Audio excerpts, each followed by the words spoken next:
Hi lovely and darling viewers, it's Jen here at Check Her Joy, and this time I'm reviewing Wonder Woman Volume 1 and Volume 2 from DC Universe's Rebirth. Volume 1, The Lies, has writing by, well actually they both have writing by Greg Rucka. Art on Volume 1 is by Liam Sharp, and the art on Volume 2 is by Nicola Scott, and I will list all of those down below. Volume 1, The Lies, takes place in our current timeline, and Volume 2, Year 1, is Wonder Woman's origin story, and it happens in the past. And I'm actually going to start with Volume 2 because it makes sense to start with her origin to explain who Wonder Woman is. At least in my head it did.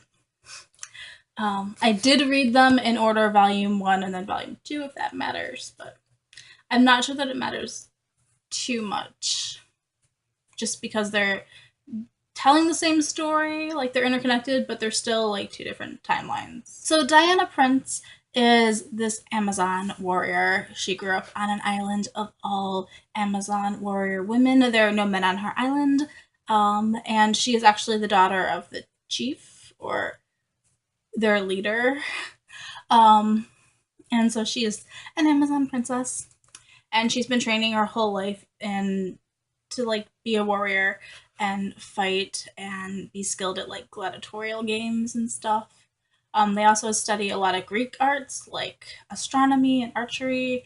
And basically the island looks very Greek, like ancient Greek. So this is pretty much Diana's life, is learning how to be a warrior and interacting with the other women on her island, which is pretty awesome. I actually love her backstory and her history.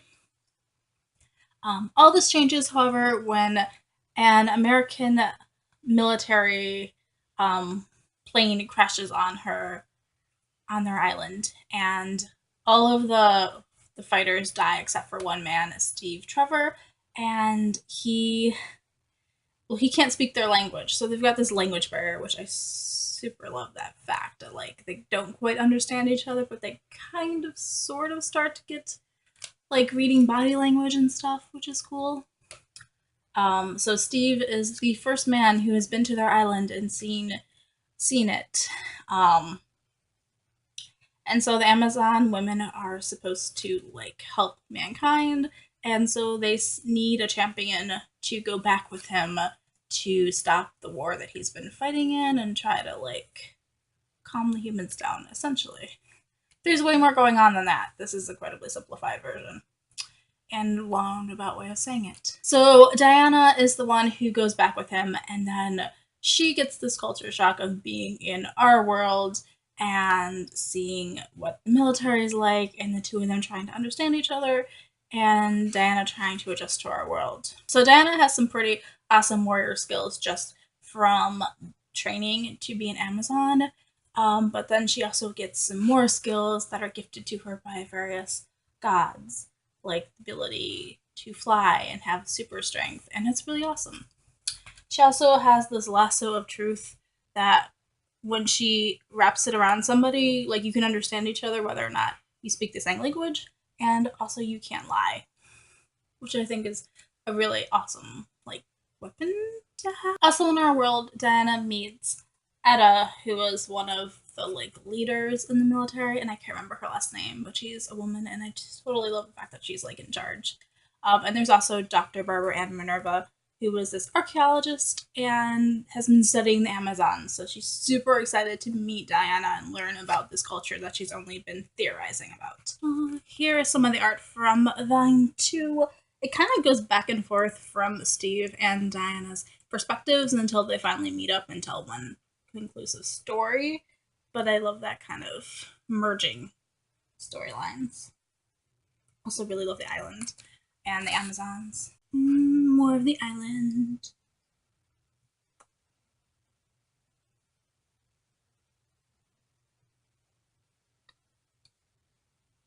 So that's pretty much Volume 1. It follows Diana learning about her powers and learning about our world.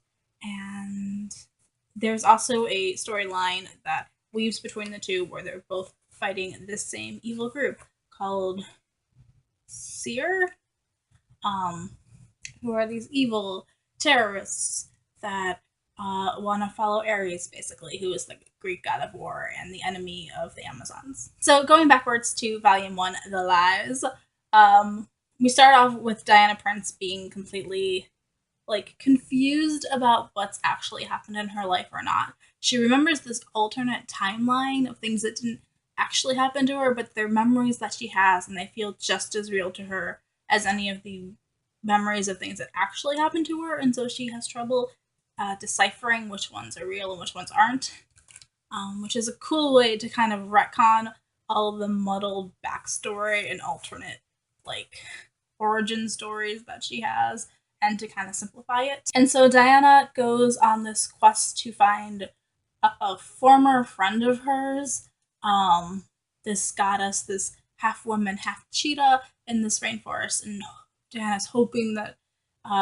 this woman can help her sort out her memories. So at the same time, and close by, Steve Trevor and the American military are also in the area, and they are actually trying to hunt down this terrorist group, Sears. Part of their tracking down this group leads them to this village that has been like ransacked by them, by the terrorist group, and the village girls have been taken. And so Steve leads this group into the rainforest to try to get the girls back, and they end up meeting up with Diana and finding out their quests aren't quite so separate. Is that a spoiler? Or kind of obvious? I don't know. Honestly, out of the two of these, I liked Volume 2, Year 1 better with the origin story. Although this one's still entertaining, but some of it is really muddled, especially as Diana doesn't quite have her memories and they aren't quite straight. This one also has some really gorgeous art revolving around islands, or rather the rainforest, which I love. I love the scenery. That's kind of the highlight of these, I guess, is the sceneries and where these take place. But yeah, also some more gritty, actual war stuff happening. That's a thing too. That's Steve, by the way. And that's Ada. Pretty cool. Ada and Dr. Minerva also make appearances in this one. Ada way more. So, I actually really love the cheetah woman. I think it's pretty awesome. This cat woman. Yeah. So, I really like Diana Prince as a character and her backstory as she's trying to like understand humans and fit in. I also love her relationship in history with Steve Trevor. Definitely one of my favorite parts of these. But she's still got her girls also, and Dr. Minerva and Etta, so she's not completely out, like, just surrounded by guys. I love the mythology kind of woven in here with the Greek gods and some other influences, but mostly the Greeks. And she's totally kick-ass. So I really enjoyed both of these. I liked the origin story in Year 1 better than the overarching one in here, just because it gets the lies, the Volume 1, The Lies, gets kind of muddled with Diana's memories being like confused and she doesn't really know what's happening. So it's not as easy a story to follow, I guess.